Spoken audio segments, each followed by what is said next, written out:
I don't think at any point in society have we been really trained or educated about how to create a healthy, meaningful, stable relationship.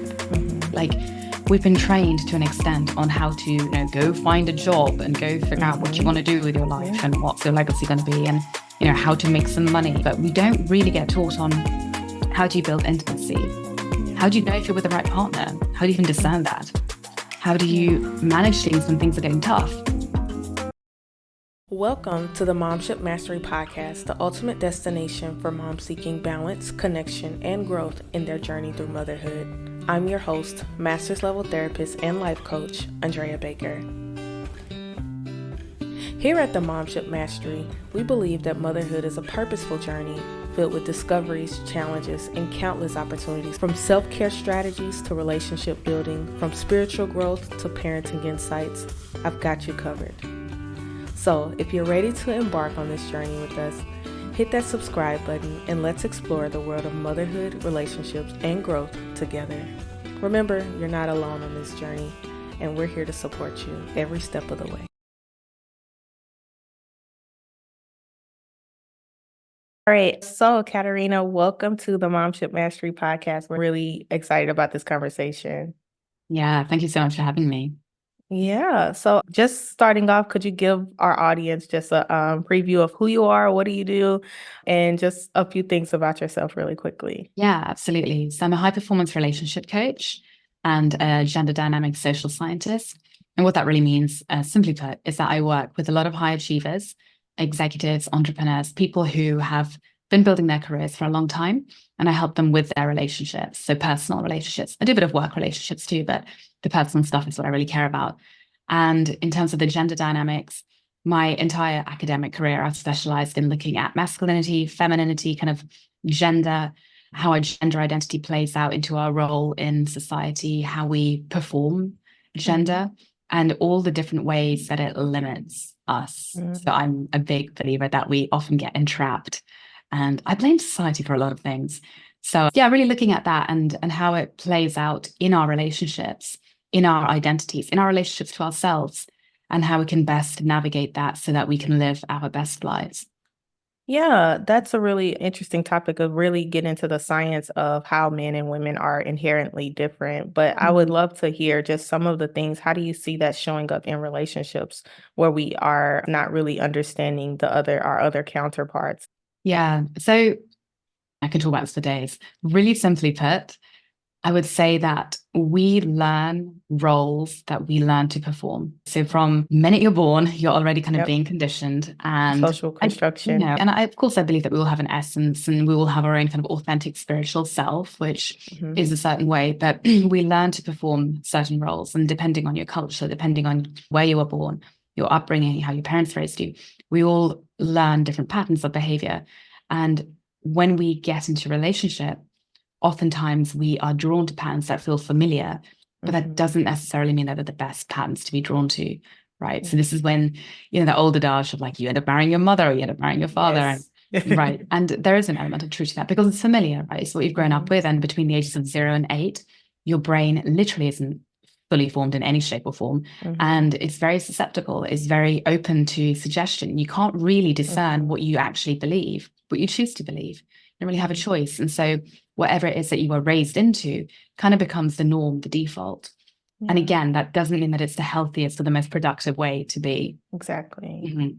Exactly. I find that a lot. That's in therapy where we use social construction as, this is what you learn because this is what you're around and this is how you are constructed. These are your beliefs because of what you have experienced. And I also call that like our map of the world. We use our maps based off what we've experienced. And this is what drives us. And this is how we kind of figure out where we're going.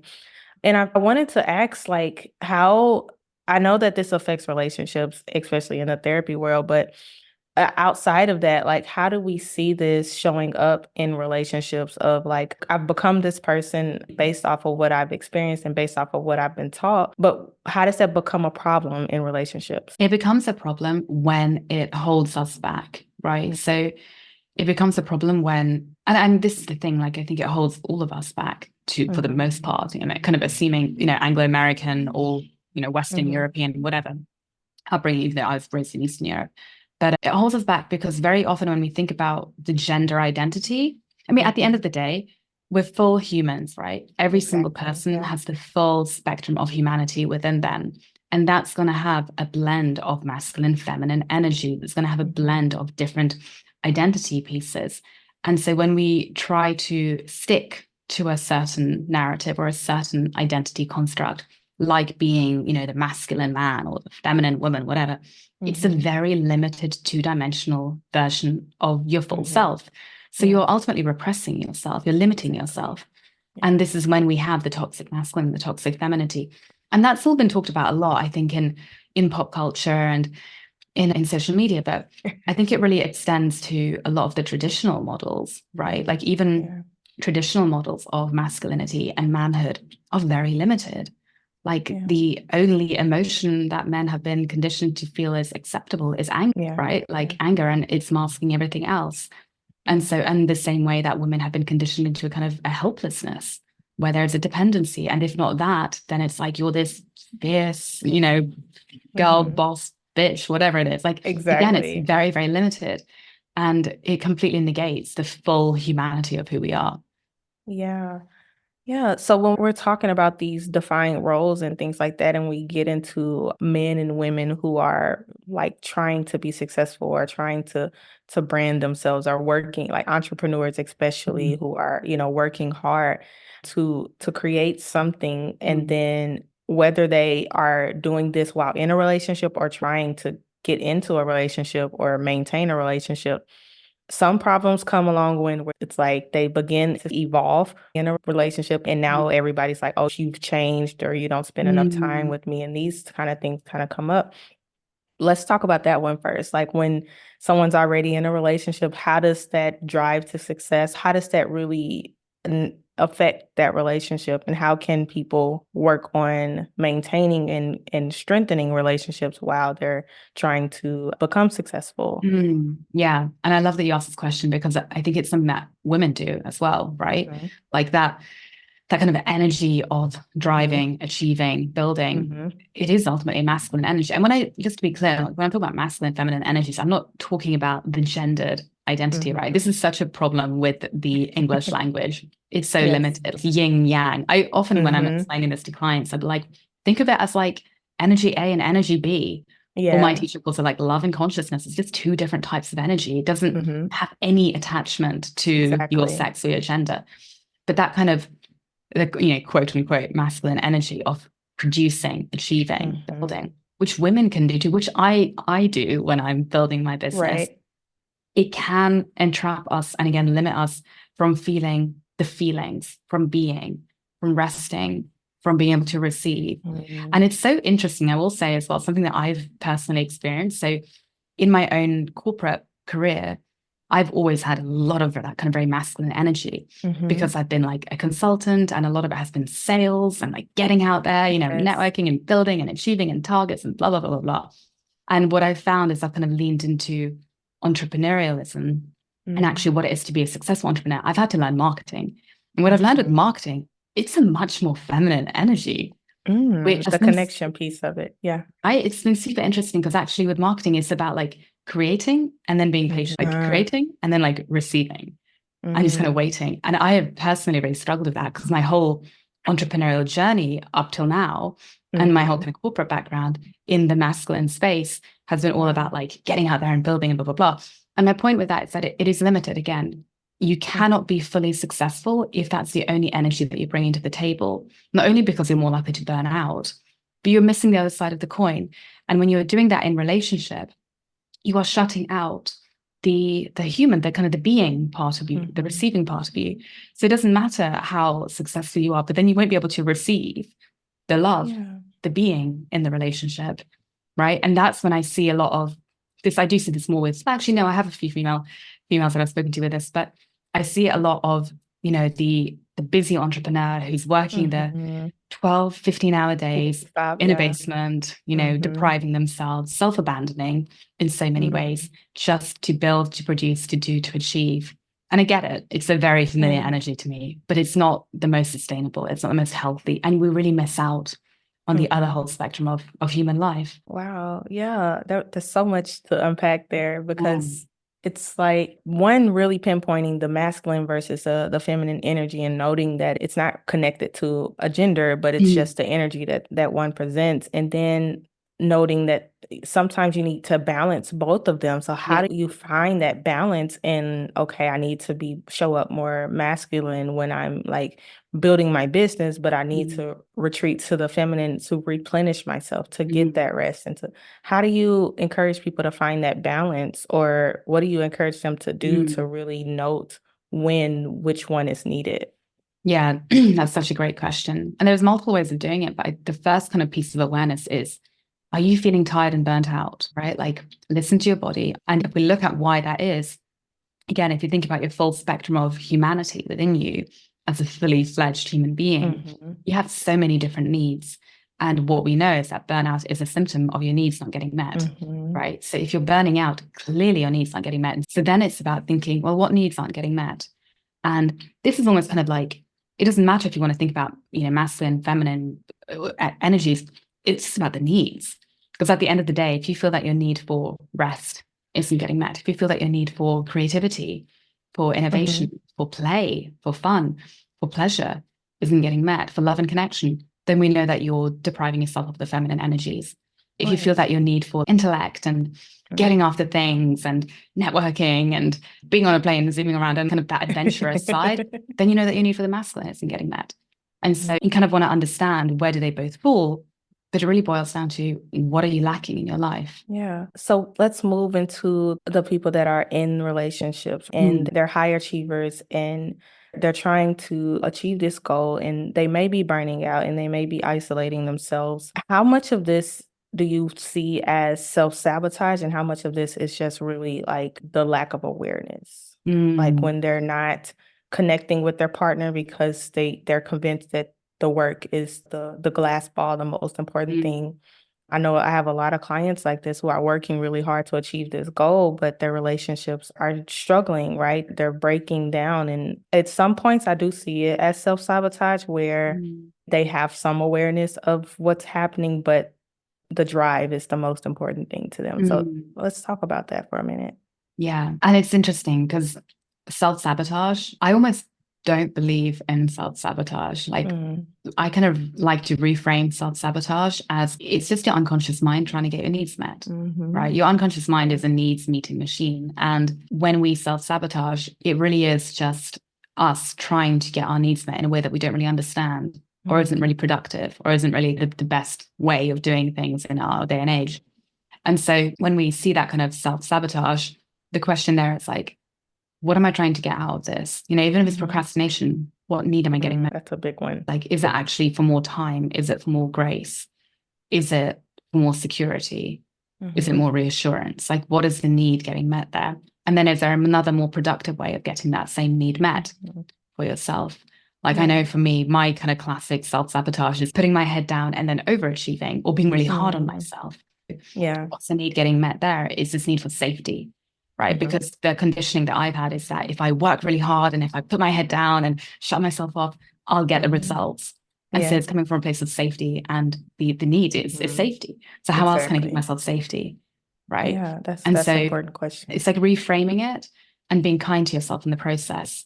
I can't remember the original question. No, so yeah, just for the high achievers who are in the relationships, right? And they maybe, I don't know if they have the awareness that their relationship is struggling, or if they notice it, but they don't feel equipped to respond to it. And that's such a good question, because I think the honest reality is I don't think many people know how to respond to it.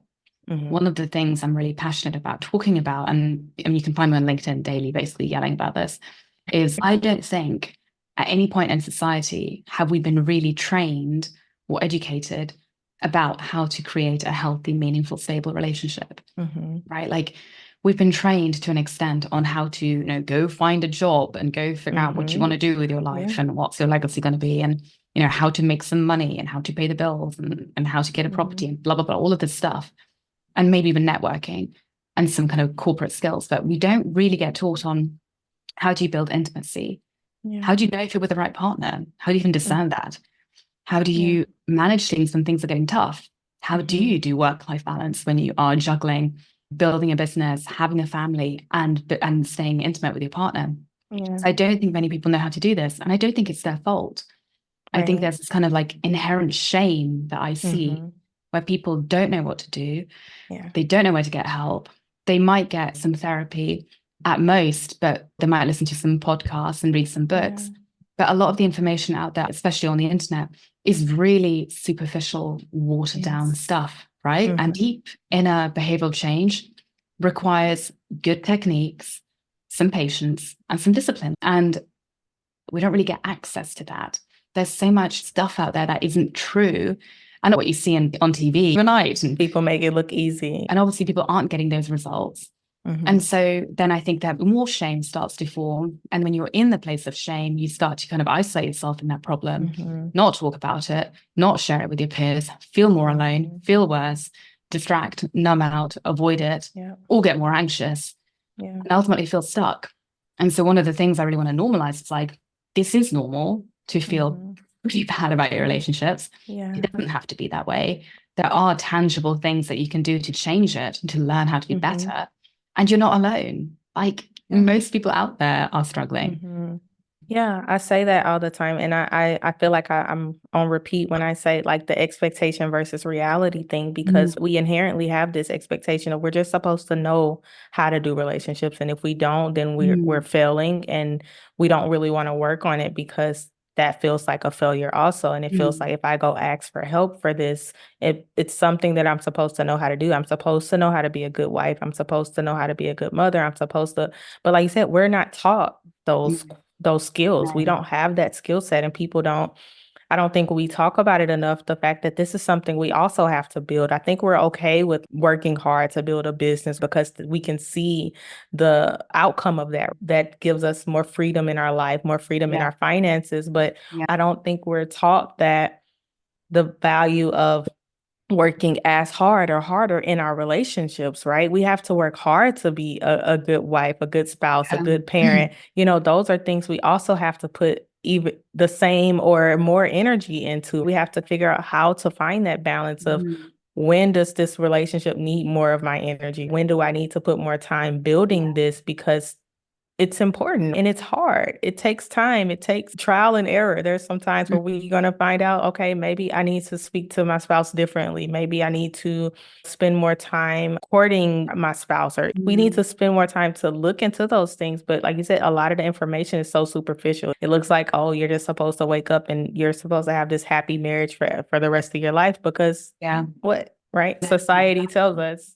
Exactly. It's not helpful in any shape or form. And I really believe that so much of the work is doing our own inner work, right? Like cleaning up your side of the street, because when you do that, then you know that you have done your all. And the other thing I will say too is how, because of that ROI, right? It's so easy to think, well, if I work really hard, I put in the hours, I'm going to get more money, or I'm going to get whatever, more credentials, whatever.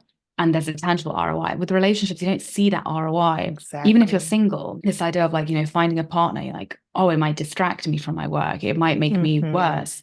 If I put attention into my marriage, then, what's that going to mean for my outputs? And it's such short-termist thinking, because the reality is, and I've been digging into like the data around this. I'm so desperate to find like proper scientific studies, and I'm finding some good ones.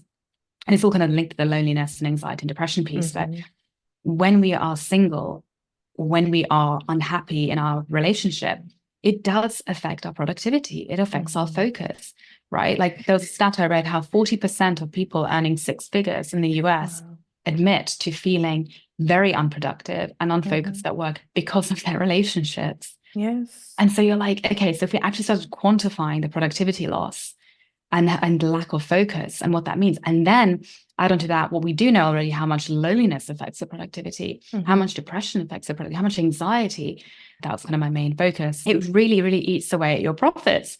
So then it's like, does it not follow that it's better to clean the house and work on yourself and get the foundations in order so that from there you can build that career or build that wealth on a sustainable, healthy, solid ground, rather than building it and then losing it all to a really expensive divorce down the line. Exactly. Right? Yeah, I love that because I work as a systemic therapist. So we look at everything interrelated and how it's interconnected.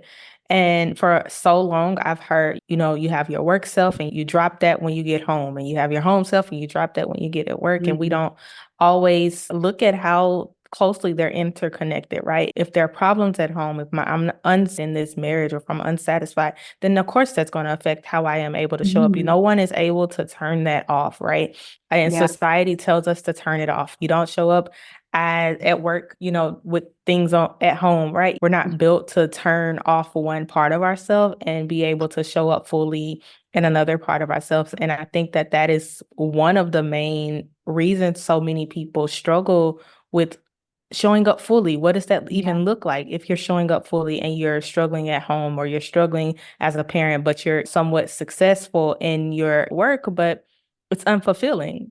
People feel empty. Like that word comes a lot. Oh, I'm successful and I have this money and these accolades, but I feel empty. I still feel sad. I still feel, alone. I still feel these things. But we still are telling people that they can just turn it off, and that's not helpful at all. It's this idea. And I do think that it's one of the benefits after COVID, right? I think pre-COVID, we had such distinct, go to the office. And then after COVID, it's honestly one of the blessings, I think, that we did lose our identity. Separation, right? It all blurred into one. And I know now some companies are trying to force people back to the office, and I don't agree with that. But we are all merged identities now. And no, I don't think that you can possibly separate them. I remember one of the reasons it's not the reason I quit, but when I was in corporate, I had two major things going on. One, I'd called off my first engagement, and that was awful because it's calling off a wedding, having to sell a property with him. It was the hardest thing I'd gone through in my life, and worse than recovering from anorexia, which is the other hardest thing. Yeah. But I remember just being in the office and having to show up and do client calls, and people kind of meeting me with a little bit of compassion and grace, but also how are the numbers? Let's get back to it. And the focus, and the inhumanity of it, angered me so much. And then the second thing was when Ukraine war started. My dad lives in Ukraine, and again, I was pacing my apartment, my head in my hands, contemplating World War III, and just so terrified. And again, I remember showing up to work, and everyone was like, "No, we have to just get on with it. And you can take some compassionate leave, but you won't get paid for it." Yeah. And I remember just thinking, I'm not the only one feeling this. Yeah. There are people all over the world going through so much heartache. And not to say that we can't function at work, but I do believe that we would function better if we are allowed to bring our full selves, get the support, lean into it, process the pain more efficiently rather than numbing it out, and then bring our full creative human potential to the office, right? Yeah. And I'm seeing the cycle of this, right? We have the higher ups part who are, so focused on the numbers and the productivity and all these things that they feel that if they back away from that, or if they take a moment to really get into the emotion and the compassion that is needed for their staff and for themselves, I think a lot of them feel that they can't return. It's if I go here, if I touch this, then there's no return. We'll never get back to what we need to do. And I really feel like that's a myth of no, we have to touch this. We have to acknowledge that this is a problem. We have to acknowledge that this is happening, because I really do. I think a lot of people feel like if we go here, even, approach the subject, we don't know how we're going to get back to work. Yes. And that's for entrepreneurs, that's for business owners. I think that's a thought process that's happening. It's such a fear-based process, isn't it? Yeah. It's such a scarcity, fear-based thinking that doesn't trust human potential. And it's so interesting because I really do believe, and I've seen it myself, that when we tap into our grief and our pain and the full spectrum of our emotion, we move through it faster, right? We move through, and when we move through it faster, we evolve faster. And when we evolve, we get smarter and we get better. And that's where true innovation and true success lives. Exactly. And the opposite happens when we're continually trying to suppress it. The opposite happens because we're carrying it now. We're trying to carry it. We're trying to make it look easy. We're trying to make it look like, this isn't bothering us. But every moment you get alone, that stuff is there. It's right. It's dampening, and you feel unable to move. And it's hard to, again, balance that, trying to find balance. But if you're able to be more open, if you're able to be, more confident in, yes, I'm feeling this. Yes, this is, something we need to discuss. And if we have time to discuss it, then great. Let us, have this safe space. We need to be able to kind of integrate those safe spaces into our work time, into our work days, so that it's not always, I have to suppress this. I have to push this back. I have to keep pushing. Yeah. I think it makes you a better person to go home, to, right? Now you can go home to your person as, more relieved, and you're not just, you don't feel like you have to dump on them, opposed to having some space to navigate that in the other. Yeah. Yeah, no, exactly.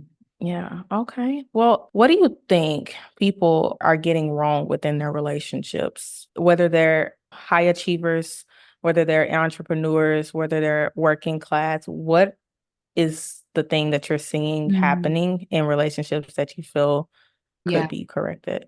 I think very high level, it's the assumption or the belief that a good, healthy, meaningful relationship falls into your lap, or that it happens.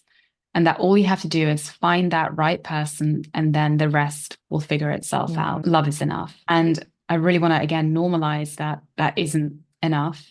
Love isn't enough. And that's okay. That's okay, right? Because yes, love can be the motivating force, but it's the same way that, like, you can have all the self-love in the world. It's still not actually going to be enough to give you the kind of high quality of life that you need. It's just a motivating force. It's kind of like your inner compass, but you need more. You need to know how to be in relationship. You need to know how to build the skills of intimacy, how to be vulnerable. You need to know how to self-regulate, how to actually communicate, right? How to navigate your own maladaptive behaviors and check yourself there. And there's so many different skills, including how to navigate work-life balance and how to be efficient with the time that you have together. And we don't get taught these. And so it's about kind of normalizing that this is hard. And if you're aware of it being hard, you're already doing quite well, I would say, because you're kind of admitting it. And then the next step is to start educating yourself. People educate themselves when they have a baby, right? Like having a baby is one of the most natural things out there. People still read books and go to classes and prep and invest, right? So why is a relationship any different? It's also a very natural thing. You don't see people reading books and taking classes and investing the same amount of effort. So if you can do it for your child, why wouldn't you do that for your relationship? It's the foundation. And when you do relational skills, when you learn relational skills, you develop your own relationship with yourself. And that is the most important thing for your child, for your spouse, for yourself, for your future, for your career, for your finances, for everything.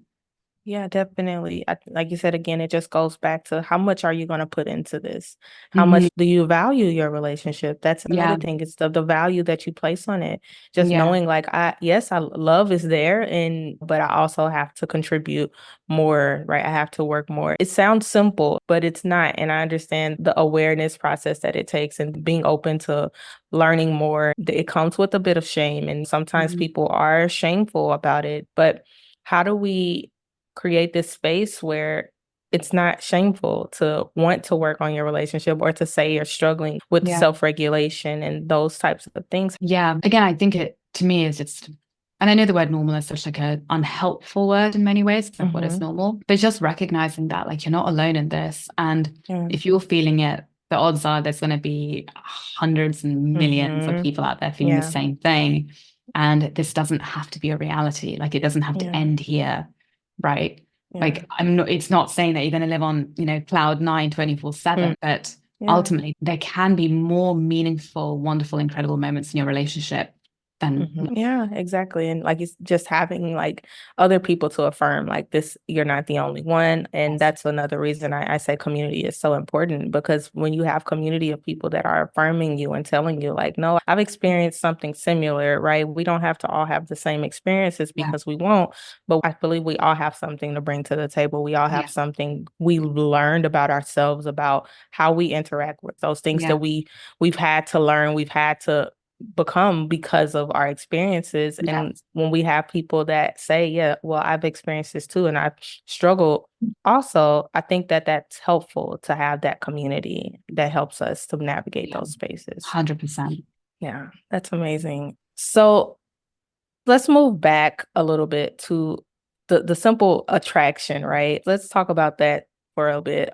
For people that are not in relationships and they are looking for a mate, or they are trying to figure out, how do I find a good mate? If I know that I have to work on this, how do I find someone worth working on it with, right? What is that law of attraction, and how does that look differently in genders? Yeah, so I call it the behavioral science of attraction, which is really kind of me taking like the methodology, which is all rooted in behavioral science, like my background in social science, behavioral science, and then understanding how law of attraction works, which is basically psychology, right? And I call it the behavioral science of attraction because really it's about understanding, what are you attracting on an unconscious level?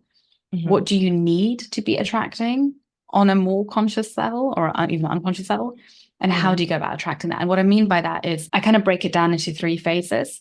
And this is really like my methodology. Like phase 1 is to liberate yourself. So liberating yourself from the shackles of the past. So your past traumas, your past, your emotional baggage, exes, your conditioning, like your belief systems that are holding you back, your core wounds, all of these things, which sounds really big and honestly can take people decades to do when they don't really know what they're doing. And so what I've done is I've kind of plugged it into like a 4-step process so that you can go through it pretty easily, knowing what to look for. And so there's a liberation phase. So you free yourself from that. Then there's the behavioral science phase, but you start to get really clear on like, who am I at my core? And what is it that I actually need? Right? So like, what are my needs? And looking at my gender dynamics as well. Who am I as a fully fledged human being? What do I actually need to feel balanced, to feel healthy, to feel secure, to feel confident, to be clear? Who am I as an authentic being? And really fleshing that out. And you can only do that once you've cleared out the past, because otherwise the past is going to like keep showing up. And exactly. So you have to do it in that order. Then once you've got clear on that, then it's phase 3, which is the integrity piece. And that's, how can we start realigning your life? Micro changes, doesn't have to be drastic, so that you're bringing that authentic self into greater integrity every single day. And you are getting your needs met every single day. And you are essentially showing up as secure and confident and clear every single day. And from that place, when you are connected to that, you are going to be attracting the right match for you much more, right, than at the beginning, when you're kind of covered in all of this like baggage, essentially like cultural baggage, societal baggage, like unhelpful narratives, stuff with your ex, like all of that stuff, parental conditioning, which again, I think most people look at, they're aware of it, and they're like, oh, this is going to take me a decade to cover, but it's really not. Like I've got clients who move through this process in 3 months, and then they meet someone and they're like, this is the best relationship I've ever had in my life. And I know that this is like the love of my life, as one client said. And it doesn't have to be hard. You just have to kind of know what you're doing and have the right kind of process and discipline to go through that process. That's amazing. Yeah. And it really just, like you said, it boils down to getting into the intercore, redefining, and knowing, connecting with who you are. And that way you attract, right? But if we don't know who we are, then we're connecting all those other things we've experienced. We're connecting with those past traumas, and we're connecting like the trauma bond, right? You know, things like that. We have those types of connections, opposed to really getting into our better self and our full self, and really then having those types of things. So that is amazing. I love that process. You know, people think it is going to take years and I tell people it doesn't always have to take that long. No. Thank you so much for having this time with me. I want you to just kind of, if you have one like key point that you feel will be helpful for our audience, could you give that to them? Yeah. I think the main thing that I want to convey is that this doesn't have to be hard. It doesn't have to be scary. It doesn't have to be overwhelming. Like this can actually be really easeful. I mean, it can actually be fun, dare I say, right? When you have the process, and this is again, like something I'm really passionate about, like when you know what you're doing and you have it laid out in front of you, and all you have to do is show up and lean into it, you will learn and discover so much about yourself. You will learn and discover so much self-mastery that you will feel more in control and more empowered and more happy from the beginning, which again, to me, it was like when I started doing this work myself, it was like I felt better and better and better every single day. And yeah, it's just such a wonderful way to show up, that the fact that like doing this inner work can be really nourishing and not kind of, you know, me lying on like a Freudian chair, getting like my brain. Right. It's not like that, right? You can do this yourself with the right tools and techniques. Yeah, I love that. Well, thank you so much. I want to make sure we give our audience a chance to connect with you. Can you tell them how to do that? Yeah, absolutely. So best way will be either through LinkedIn or Instagram's easy. It's just at Katarina Polonska. That's my name. And on LinkedIn, you can find me as Katarina Polonsky with a Y.